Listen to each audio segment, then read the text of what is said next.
Sound check. Ayan.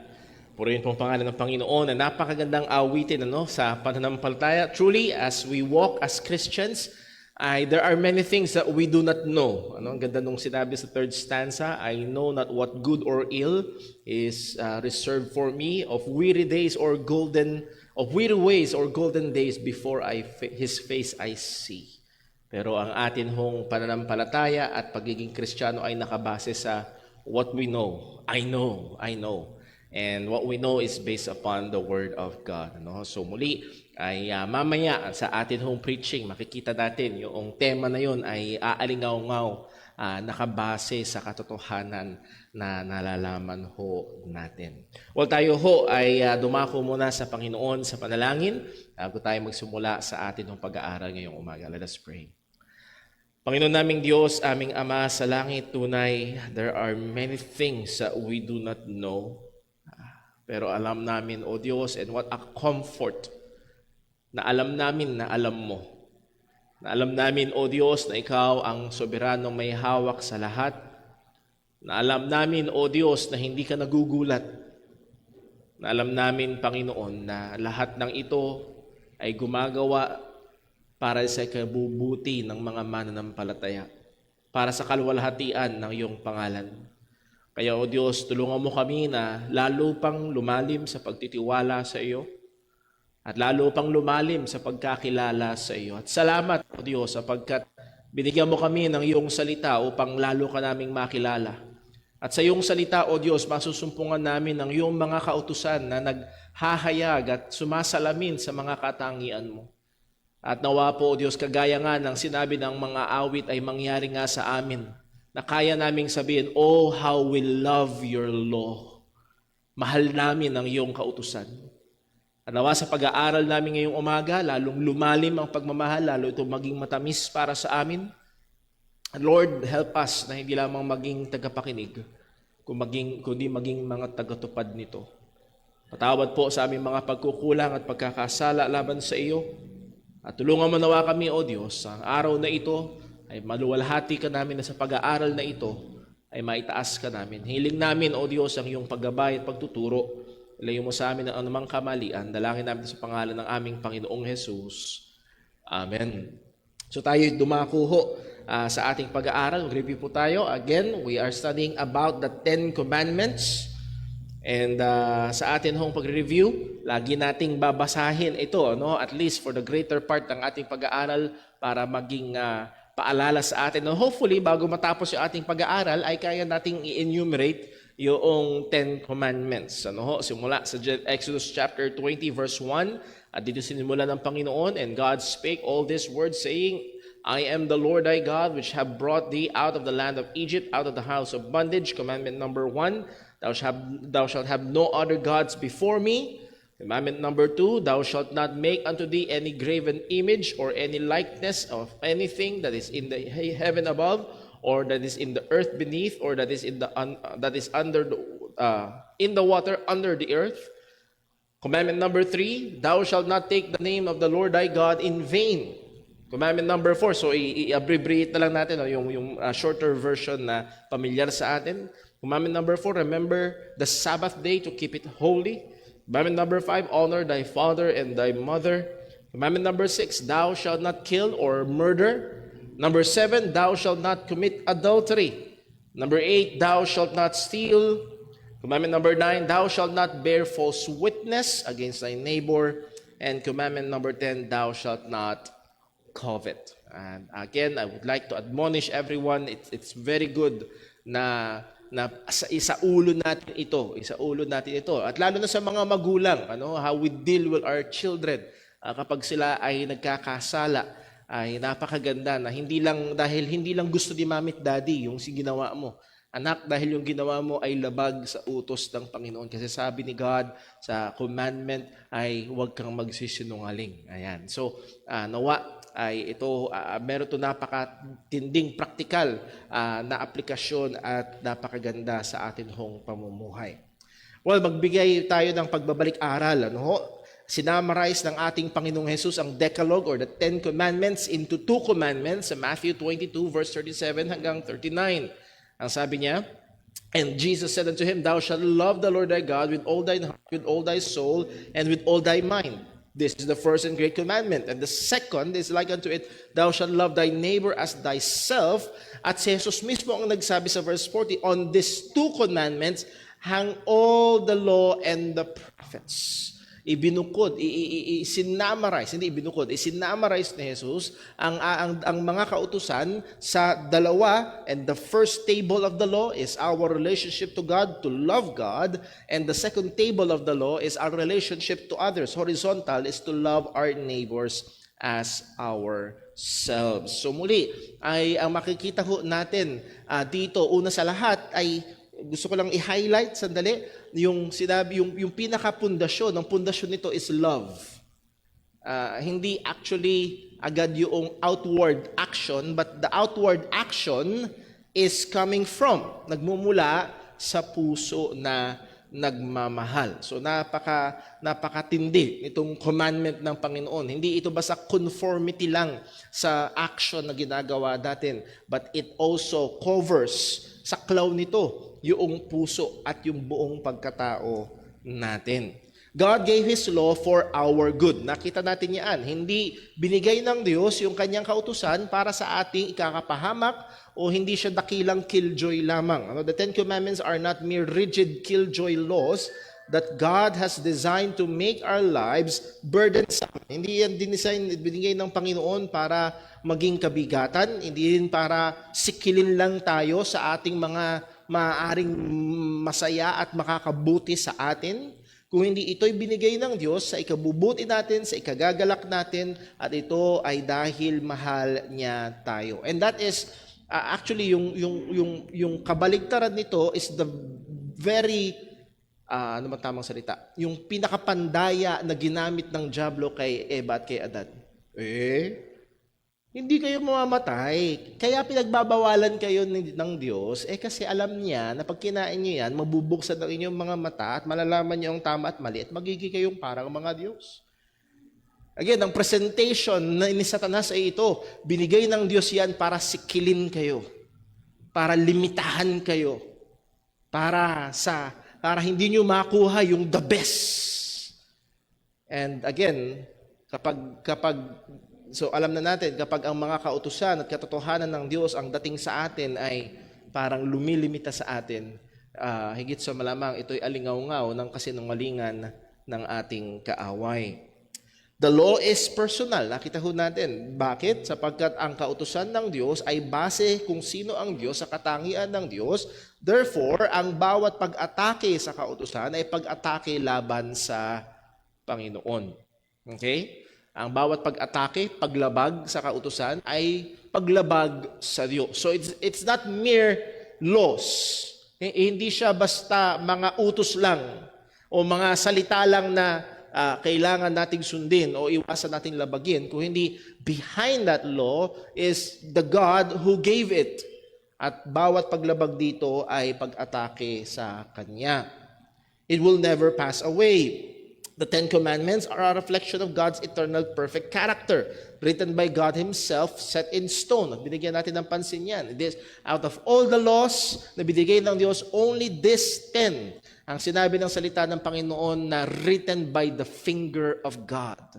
Talagang ang Diyos ang sumulat, hindi ito dinikta ng sinulat ni Moses, kung hindi ibinigay ng Diyos yung tablet of stones na nahandun na. Sinulat ito ng Panginoon. This implies the importance and duration of these commands. One important truth that shows the timelessness of the Decalogue is that it is in effect even before God gave it to Moses.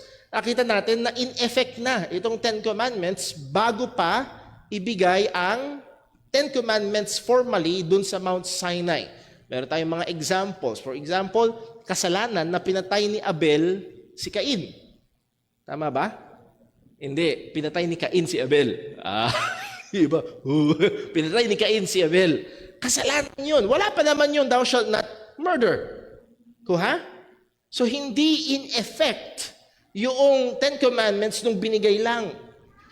Kung hindi in effect na ito, bago pa.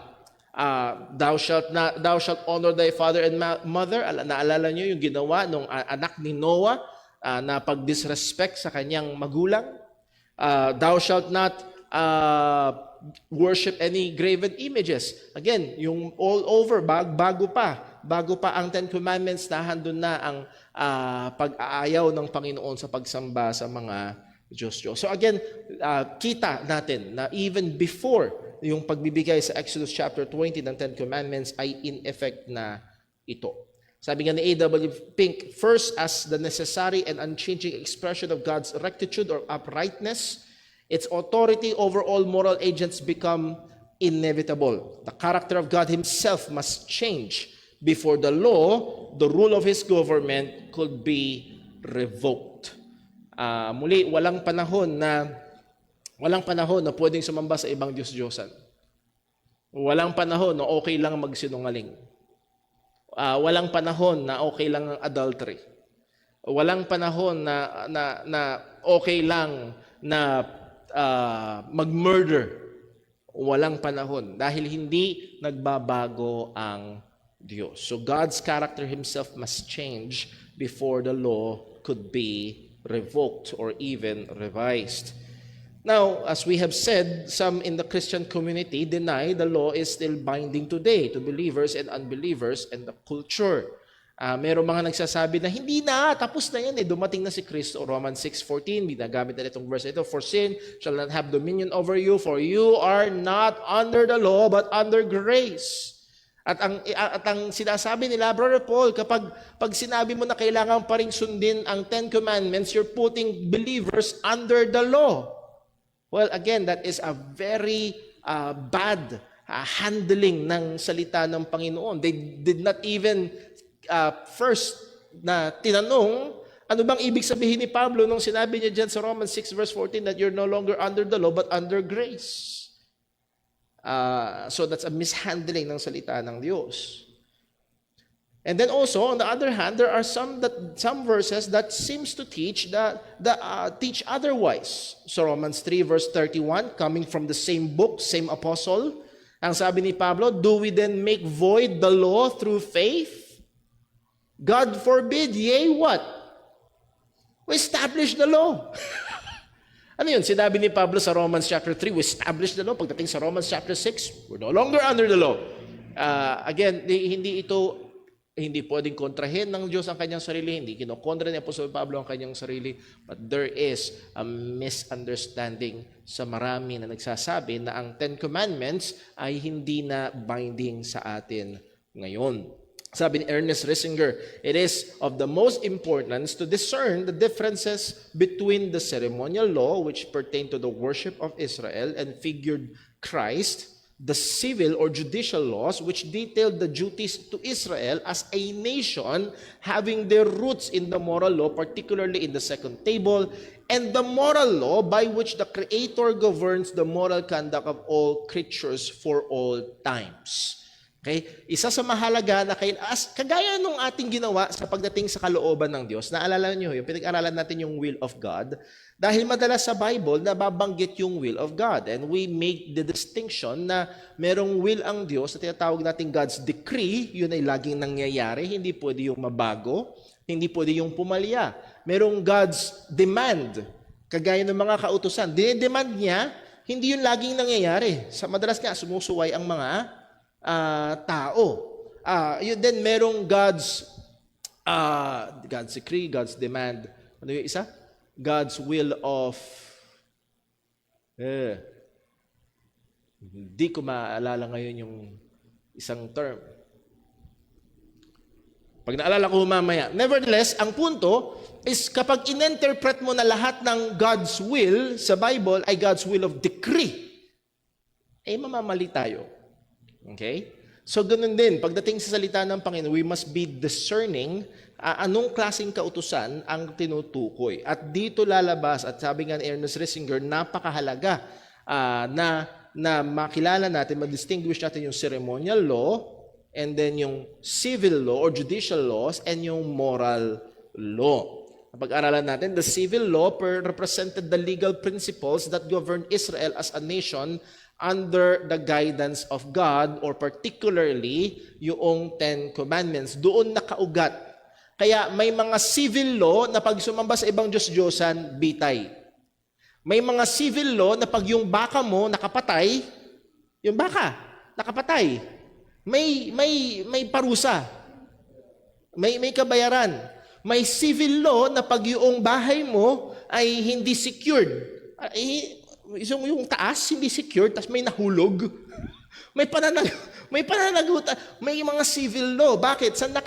Saan nakatungtong yun? Doon sa mga 10 Commandments. So, again, civil law, ito yung nag-govern sa Israel as a nation.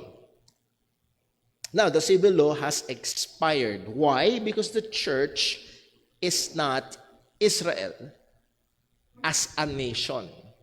Kung naalala niyo, pinag-aralan natin, yes, we are spiritual children of Abraham, but we are not the nation Israel. The church is not a state. Kaya napakahalaga yung separation of church and state. Sapagkat pag pinagsama mo yan, ay napakagulo at napakadelikado. Okay? So you don't want, ayaw natin na ang maging state religion ng Pilipinas ay Baptist. Ayaw natin yun. Hindi yun ang kalooban ng Panginoon. Hindi yun ang disenyo ng Diyos. So muli, mapanganib. Today, the governance of God's people is directed within the church community. Makikita natin sa bagong tipan na ang mga tao ng Diyos ay nasa church at mayroong mga direktiba na binigay ang Diyos sa church as a community of His people, implemented by church discipline, which is based on moral law and has spiritual consequences rather than civil ones. Wala tayong kulungan dito sa church na pag may ginawa, ay kukulong natin. Wala ho tayong ganun. But meron tayong mga church disciplines na inia-apply kung kinakailangan. The ceremonial law encompasses the rules and celebrations of various religious festivals and the worshiping of God in His sanctuary or in the temple. Ito yung mga kautusan patungkol nga sa mga festivals, Feast of the Unleavened Bread, Feast of the Passover. Ito yung mga kautusan ng Panginoon patungkol sa mga pag-aalay ng mga hayop, anong klaseng hayop ang iaalay, paano iaalay yung mga hayop, depende ko anong klaseng offering, at lahat ng ito. Now, the ceremonial law has expired. Paano na natin nasabi? Because the Messiah has come. Dumating na ang ating Panginoong Jesucristo with Christ's self-offering as the ultimate atonement for sin. No further sacrifices are necessary. Hindi natin kailangan yung templo doon sa Jerusalem. Hindi na. Ang sabi ng salita ng Diyos sa bagong tipan, ye are the temple of God. At mamaya sa preaching, well, kung tayo ang temple ng Panginoon, anong sacrifice ang i-offer natin? Romans 12 verse 1, offer yourselves as living sacrifices. So again, tapos na yon. Wala na. Hindi natin kailangang sundin itong mga kautusan na ito. So yes, in a very true sense, may mga batas ang Panginoon na lumipas na. Wala na tayo sa ilalim nun. At actually, kapag nagpailalim ka doon, manglalabas na ito ay mali. Kasalanan. Actually, yun yung problema sa Hebrews, sa book of Hebrews. Huwag ka nang bumalik, huwag mo iwan si Jesus para bumalik ka dun sa mga ginagawa ng lumang tipan. Hindi na pwede. Wala nang natitirang ahain sa kasalanan. Tapos na yung mga offering dun sa lumang tipan.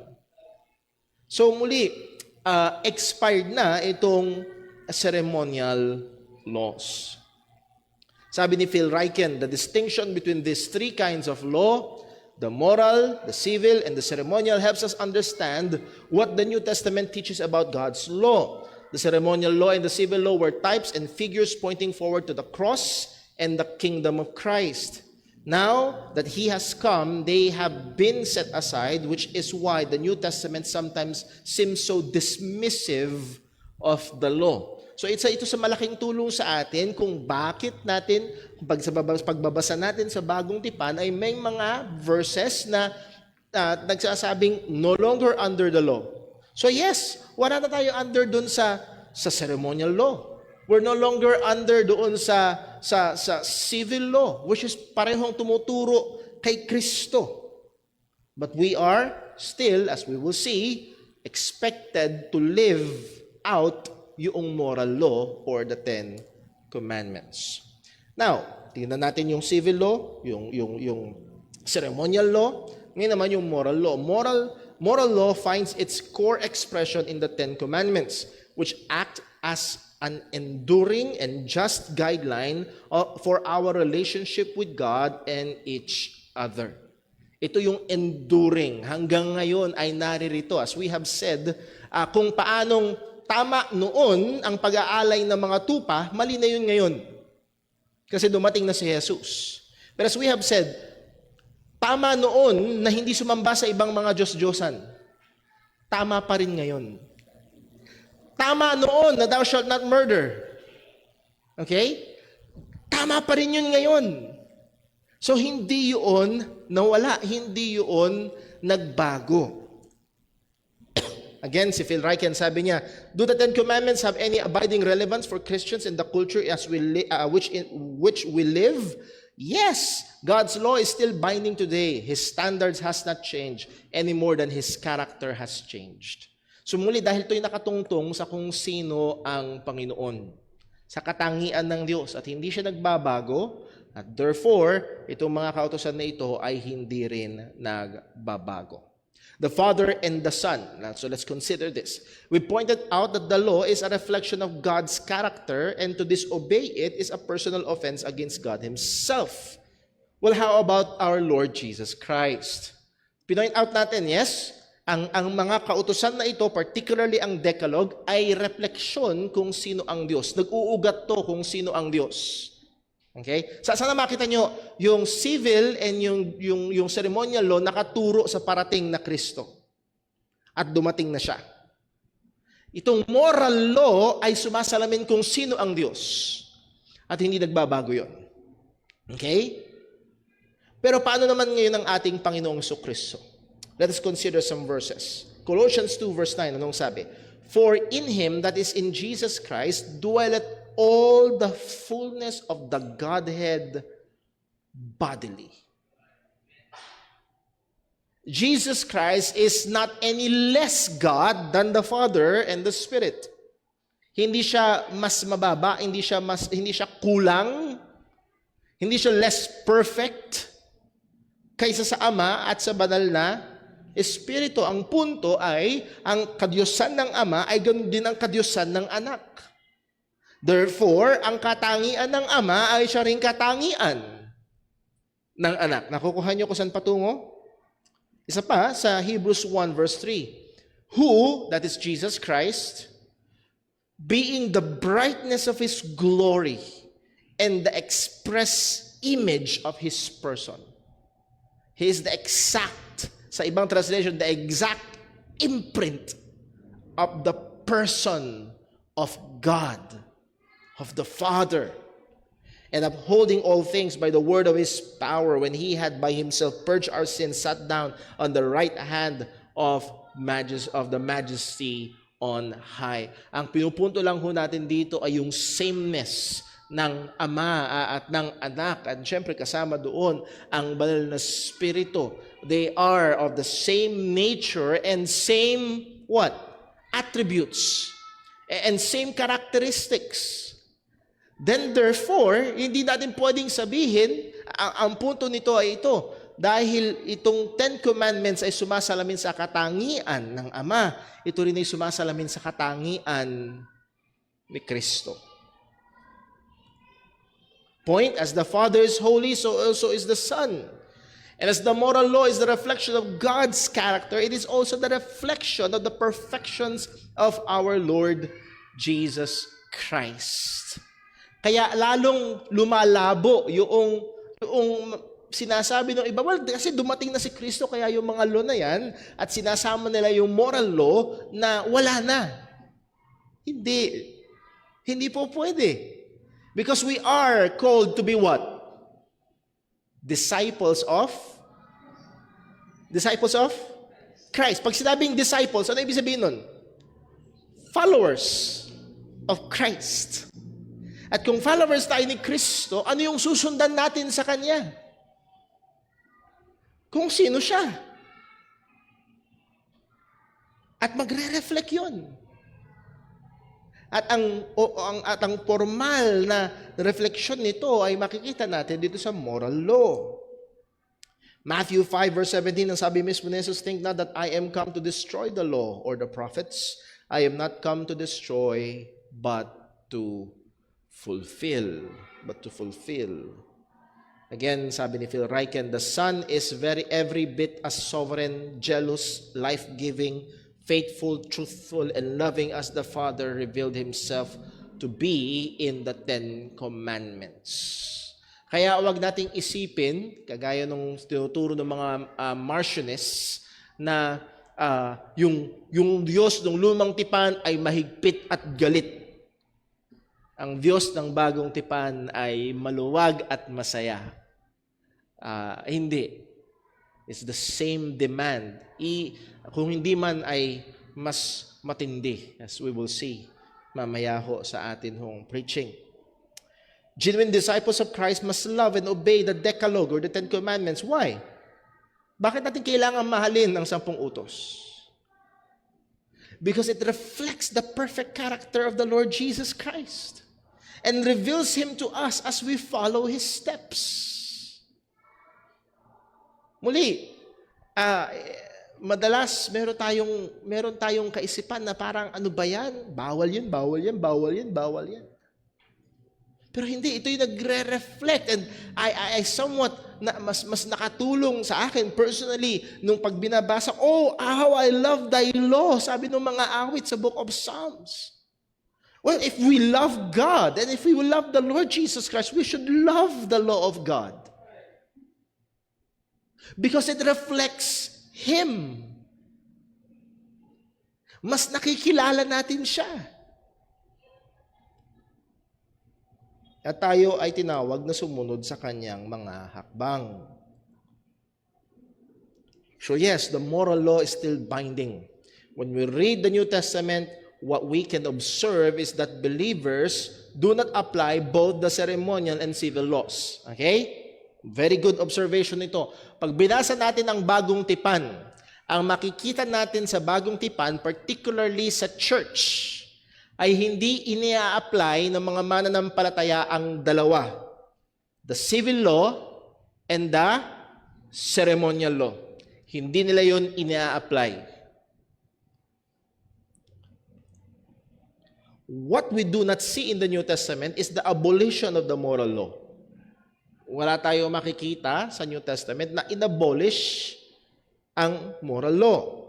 On the contrary, what we can observe it commanded and even expounded by Jesus and His apostles as the basis of godly living for believers. Okay? So, hindi natin makikita sa church na ina-apply nila ang civil and ceremonial laws. Pero makikita natin sa bagong tipan ay si Kristo at maging ang mga apostol ay hindi lang basta iniutos, kung hindi in-expound pa, in-apply sa iba't ibang kaparaanan sa buhay ng mga mananampalataya ang moral law. Let's look at some general passages. Ang ating Panginoong Hesus ang nagsabi sa Matthew 15 verse 17, do not ye yet understand that whatsoever entereth into the mouth goeth into the belly and is cast out into the draught? But those things which proceed out of the mouth come forth from the heart, and they defile the man. Again, dito, kasi may hangover ang mga Pharisees sa kinakain. Ang sabi ni Jesus, hindi actually yung pumapasok sa bibig, kundi lumalabas sa bibig ang nagpapadumi sa tao. It doesn't mean na walang halaga yung pumapasok sa bibig. It doesn't mean that way. Pero merong maling emphasis ang mga Pharisees yung lumalabas sa bibig. Kasi ang sabi ng Panginoon, for out of the heart lumalabas sa bibig. Verse 18, but those things which proceed out of the mouth come forth from the heart. So isa ho sa napaka mahalagang bagay na kailangan nating i-develop ay yung pakikinig. Dahil sa pakikinig natin, makikita natin, yes, pwede man loko o magpanggap ang isang tao. Pero generally, and during those most honest moments, yung laman ng puso ay lalabas sa bibig. Ano daw ito? For out of the heart proceed evil thoughts.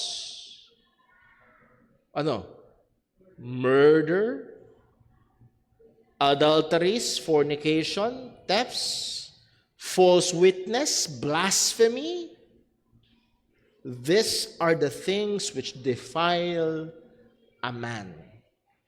Nakuha niyo? Saan nakabase yun?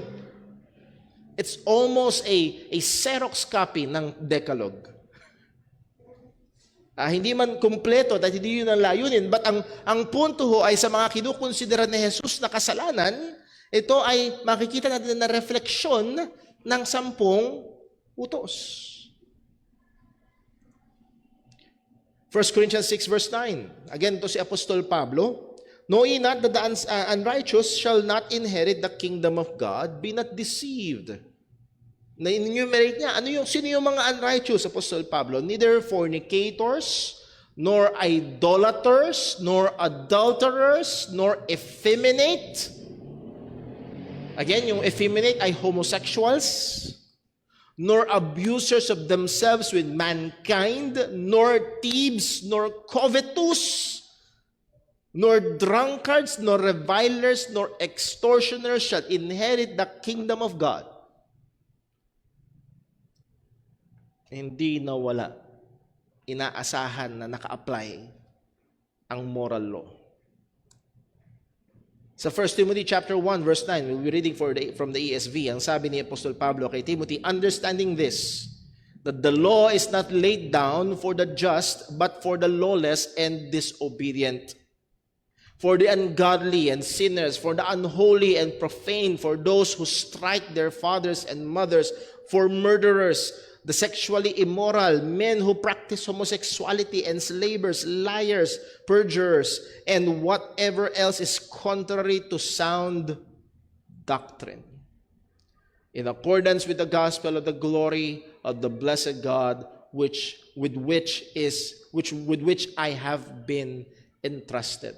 And I'm very much tempted na mag-dig down deep dun sa verse 11 na ang gospel and ang moral law na nare-reflect dun sa verses 9 and 10. Yung mga kasalanan na yon, nare-reflect yung moral law, ay hindi magka-kontra ang gospel at ang moral law. Kaya nga ang sabi, in accordance with the gospel of the glory of the blessed God, with which I have been entrusted.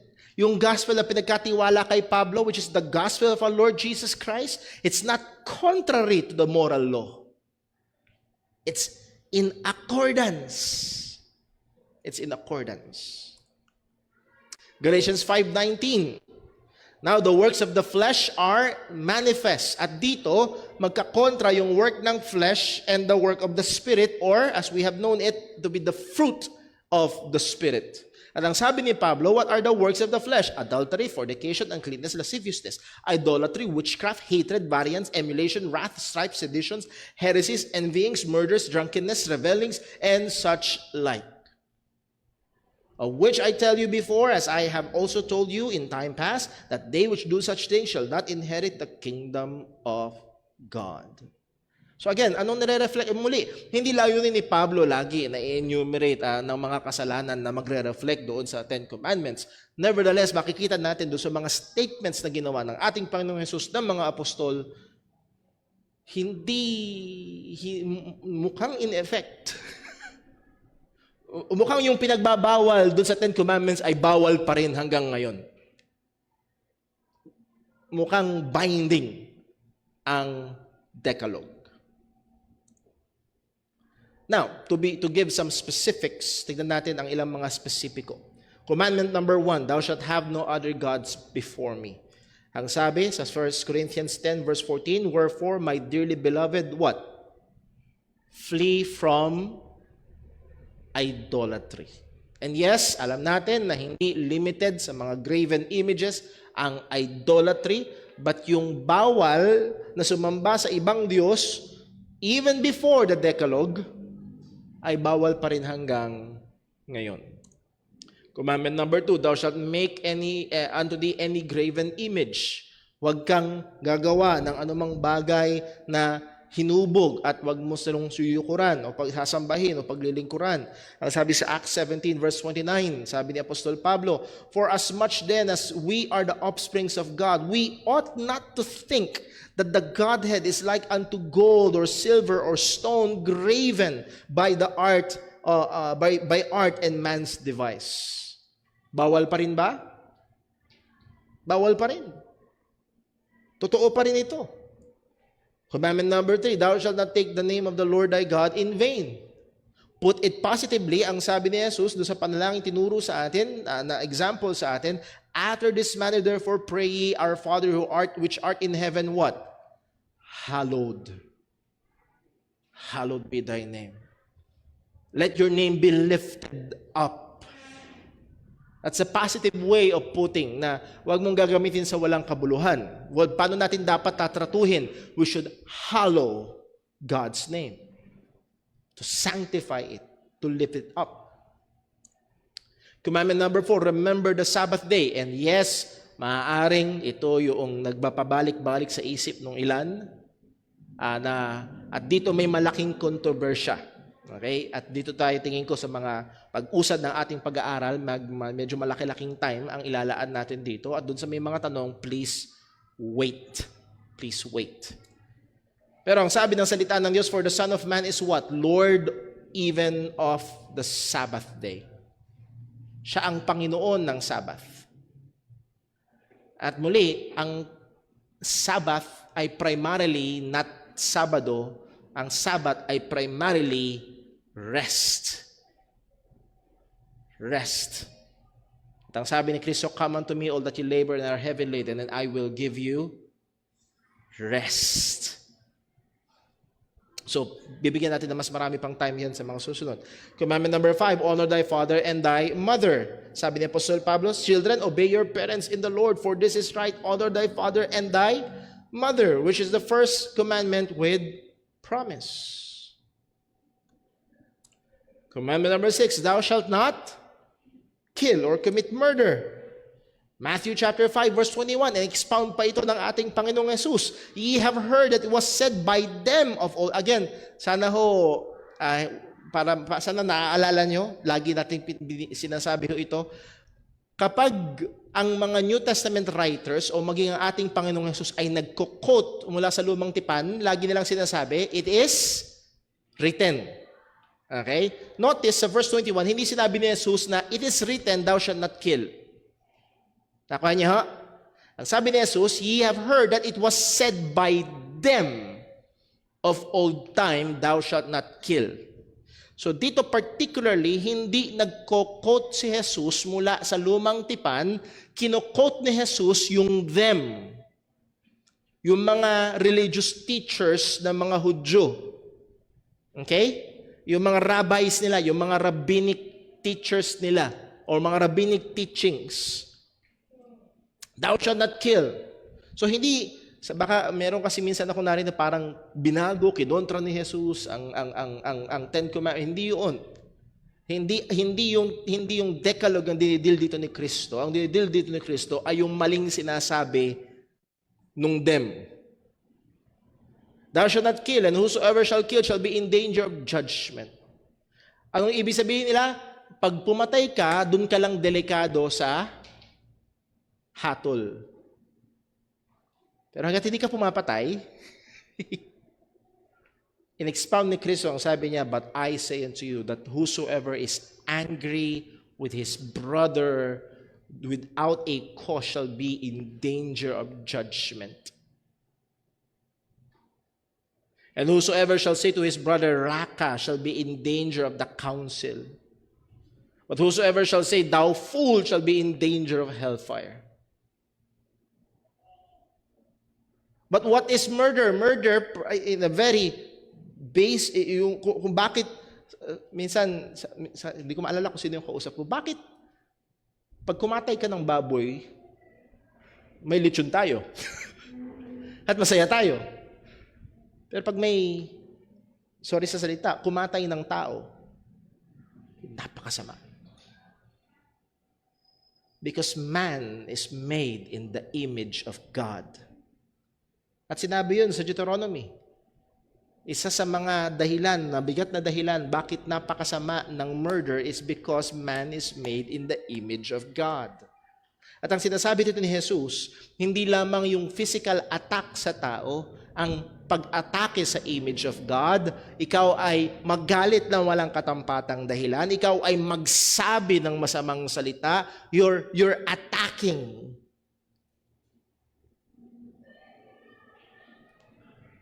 So, sana makita ho natin, ang commandment na ito, na thou shalt not kill, hindi lang ito, ang saklaw nito, ay hindi lang basta pagkitil ng buhay. Kundi anumang pag-atake sa image ng Panginoon, hindi marapat. Okay? Nagiging particular tayo, hindi marapat na pag-atake sa imahe ng Diyos sa kapwa-tao. So, again, malawak. At sana makita ho natin na hindi. So, it might be, listen po, it might be na wala ka pang record at wala ka pa talagang pinatay na tao. But we are still guilty of this command. Sa pamagitan ng ating mga bibig.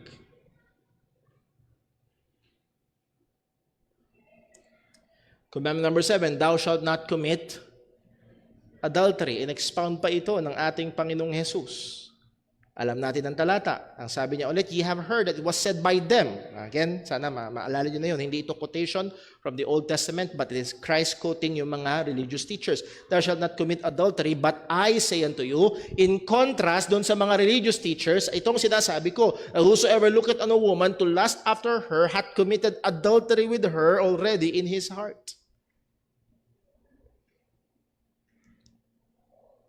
So, ang paglabag pala sa utos na yon, thou shalt not commit adultery, ay hindi lang kapag meron kang literally sinipingan na hindi mo asawa.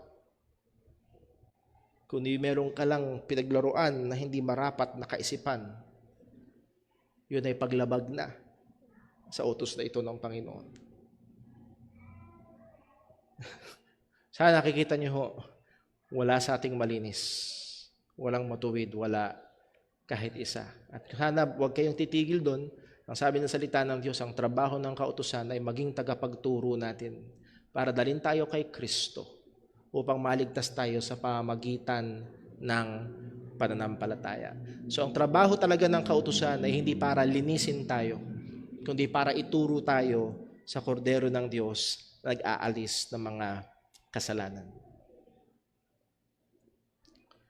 Commandment number 8, thou shalt not steal. Ang sabi ni Apostol Pablo sa Ephesians 4 verse 28, let him that stole, steal no more. Yung mga nagnanakaw, stop. Mali pa rin, bawal pa rin. But rather, let him labor, working with his hands that thing which is good, that he may have to give to him that needeth. Gusto ko lang i-point out, lalo na, sa bawat isa sa atin, listen, sa bawat isa, at maging sa mga kabataan, young people, na baka mamaya kayo ay nakumbinsi na ng mundong ito na ang dahilan kaya ka nagsusumikap mag-aral ay para magkaroon ka ng magandang trabaho at ang dahilan para ka dahil gusto mo magkaroon ng magandang trabaho para mabili mo lang yung mga gusto mo. No. Isa sa mga biblical na dahilan kung bakit tayo dapat magsumikap, ang sabi ng Bible, working with his own hands, the thing that which is good. Una, work is good. So yung mangarap ka, natatambay ka lang sa bahay buong maghapon, that's not good. That's not a good, godly dream or goal. Pero ang sabi ni Apostol Pablo, working with his hand the thing which is good, bakit daw? That he may have to give to him that needeth. I hope maitanim to ng malalim sa bawat isa sa atin. Ang mundong ito ay kinumbinsi tayo, magsumikap ka para sa sarili mo. Ang prinsipyo ng salita, magsumikap ka, yes! Pero isa sa mga dahilan ay para meron tayong maitulong. Makagawa tayo ng mabuti. So, mga young people, make it part of your striving. Bakit ako magsusumikap? Bakit ko pagbubutihin? Hindi lang para mabili ko yung latest lagi na iPhone. Hindi lang para maipatayo ko agad yung dream house. Again, there's nothing evil with the latest iPhone or sariling bahay. Pero dapat nahandun para makagawa ako ng mabuti. Commandment number 9, thou shalt not bear false witness. Again, alam natin yan. Thou shalt not lie. Sabi sa Colossians 3 verse 9, lie not one to another, seeing that ye have put off the old man with his deeds. Commandment number 10, thou shalt not covet. Sabi sa Hebrews 13 verse 5, let your conversation be without what? Covetousness. Yung conversation dyan, hindi yan usapan. Kundi yung conversation dyan, let your life, your lifestyle be without covetousness. And be content with such things as he have. For he had said, I will never leave thee, nor forsake thee. Again, ang punto natin, kaya natin binigyan ng pansin ang lahat ng bagay na ito. Ang mga lahat ng kautusan sa Decalogue ay kung hindi man almost word for word or even expounded pagdating sa bagong tipan. Nakuha niyo ho? Pagdating sa bagong tipan, walang pag-uulit ng civil laws. Pagdating sa bagong tipan, ang maliwanag, iiwanan na ang ceremonial laws. Pero pagdating sa bagong tipan, inulit at inaasahan ang moral law. Again, it's not just for believers. Ito yung madalas kong isinasagot doon sa mga, ayoko dyan sa church niyo. Bakit po? Maraming bawal. Sabi ko, hindi naman ho sa loob lang ng church bawal eh. Pati sa labas bawal din. It is also binding for unbelievers. It is the law written in the heart. Sabi ni Pablo, Romans 2 verse 14, for when Gentiles which have not the law do by nature the things contained in the law, this having not the law are a law unto themselves, which show what? The work of the law written in their hearts, their conscience also bearing witness, and their thoughts the mean while accusing or else excusing. Again, dito particularly ang binibigyan pansin is the moral law of God written in the hearts of men, whether believers or unbelievers.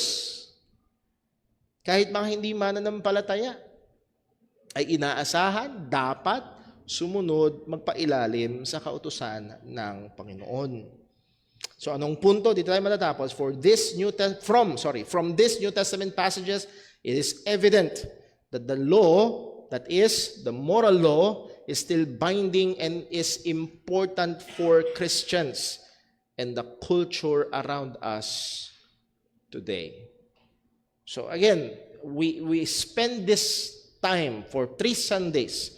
Ang binibigyan natin diin ay binding ang moral law. Binding ang mga kautusan na ito ng Panginoon. Bakit? Ito'y inulit, iniutos sa mga mananampalataya, inaasahan, at nakikita natin sa bagong tipan na yung mga laban dito ay kasalanan pa rin. Yung mga paglabag dito ay kasalanan pa rin sa harapan ng Panginoon. Pero nakita rin natin, at sa akin, napakagandang i-point out yun, napakahalagang i-point out yun, na pagdating sa bagong tipan, hindi inaasahan ng mga believers na sumunod sa ceremonial law. At hindi rin ini-apply sa church yung civil law. Sa bagong tipan, ang sabi sa Romans 13, magpasakop kayo sa gobyerno, higher powers. Handun yung civil law. Because the church is not a nation or a state. There is that separation of church and state. So, dito tayo matatapos ngayong umaga sa ating lesson. Meron ho bang may tanong?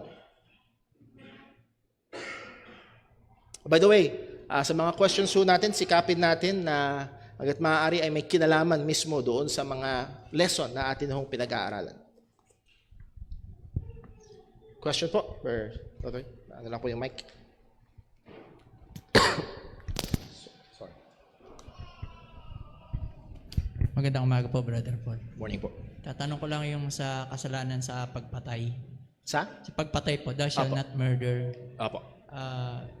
Yun po bang pagpatay na may kinalaman sa pagtatanggol sa sarili or sa pag-atake ng iba? Kasalanan pa din po ba yan? Okay, thank you very much po. Pupuntahan natin yan pag tinalakay natin na mismo yung thou shalt not commit murder. And again, kaya nga ho, mas pinipili natin yung newer translation na naging specific, hindi basta kill. Because not all killing is bad. May killing na mismong ang Diyos ang nagsabi na pag ganito ang ginawa, kailangan ang pag-kill. Meron. So, at isa doon, pupuntahan natin yung sa Lumang Tipan, merong provision ang Diyos with regards to self-defense. So, hindi lahat ng uri ng pagpatay ay masama. Merong mga time na kinakailangan. For example, sa mga sundalo sa isang bansa, lalo na nung time na yon na warring nations ang kalagayan, sakupan, meron silang obligation as soldiers pagtanggol yung kanilang bayan and so on. Nevertheless, hindi lahat ng pagpatay ay masama at pagdating sa self-defense, kailangan lang talagang siguraduhin na self-defense siya at merong provision doon ng salita ho ng Panginoon. So hindi siya, to answer it directly, ang self-defense, kung sakali man na sa pagdepensa mo sa iyong sarili, sa iyong mahal sa buhay o sa iyong ari-arian ay nangyaring napatay yung isang tao na umaatake, kahit ang batas natin sa lupa ay may konsiderasyon sa bagay ho na yon. At makikita natin yon sa salita ng Panginoon. And it's not the breaking off the commandment, thou shalt not murder. Ano po? It's the unjust taking of life. Hindi matuwid na, dahil may time na matuwid. Okay, may time na matuwid, pero merong hindi matuwid na pagkuha ng buhay. Thank you very much po. A very good question. Meron pa ho ba?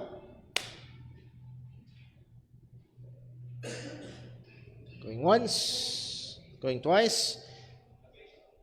Sa GC, sa comment section, meron po.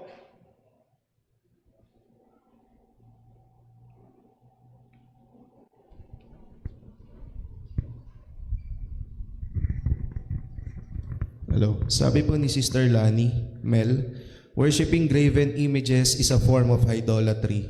Anything that separates us from God is a form of idolatry. What are they? We'll see anything that separates us from God is a Sorry po, form of may first, po pala siya comment. The Seventh-day Adventist worshippers goes to church every Saturday. So, do you think they are still under the law? Well, medyo mahaba-habang pag-aaral yung i-consider ang 7th day. Kasi sana ho maunawaan nyo na hindi lang naman yung 7th day or Sabbath keeping ang ginagawa ng mga 7th-day Adventists. It's more than that. Nevertheless, ay pag-aaralan ho natin yan at ayokong i-preempt yung pag-aaral natin pagdating doon sa commandment number 4. So, i-reserve ko ho muna. So, makikita natin na maraming discussion at ikukonsidera natin yung mga bagay na yun. The fact na wala namang halos nagtatalo tungkol doon sa thou shalt not commit adultery. Walang mga Kristiyano nagtatalo doon. Pero pagdating sa 4th commandment hanggang ngayon, may mga totoong Kristiyano na merong, even in the Christian community, in the evangelical community, merong medyo magkakaiba ng pananaw patungkol doon. And we will look at those. Even mga theologians na sasabihin kong very good theologians na pareho kong pinapakinggan, for example, si John MacArthur, iba ang kanyang pananaw pagdating sa Sabbath, pagdating kay body bacum. Again, these are very good theologians. So, muli, ang punto ho, kukonsidera natin yung mga bagay na yon. Nevertheless, dun ho sa tanong ho ni Sister Lani, kung tama ang alala ko, ang sabi niya, worshiping images are idolatry. That is true. And anything that separates us from God, I think it's better na i-identify yun o i-define yun na anything that we love more than God. Yung mas mahal natin kaysa sa Panginoon. Mas prioridad natin kaysa sa Panginoon. That's, I think, a better definition ng idolatry. So, hindi porket wala tayong bato na niyuyukuran, ay exempted na tayo agad doon sa idolatry. So, there can be, as theologians of old have said, idols in the heart. May mga Diyos-Diyosan sa puso na mas mahalaga sa atin kaysa sa Panginoon. It may be good things sa mata natin. For example, mabigyan lang ako example family. Ang pamilya ba ay maganda? Yes. Ang pamilya ba ay mabuti? Yes. Pero hindi pamilya ang pinakamataas. Kaya hindi ako bibili hindi ako bibili nung t-shirt na family is everything.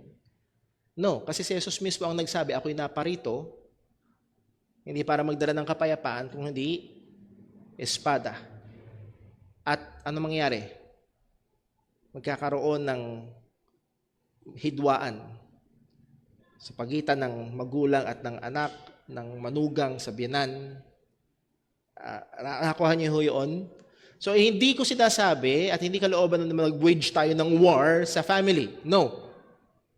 Pero doon pala makikita natin mas mataas si Kristo kaysa pamilya. A family can be an idol.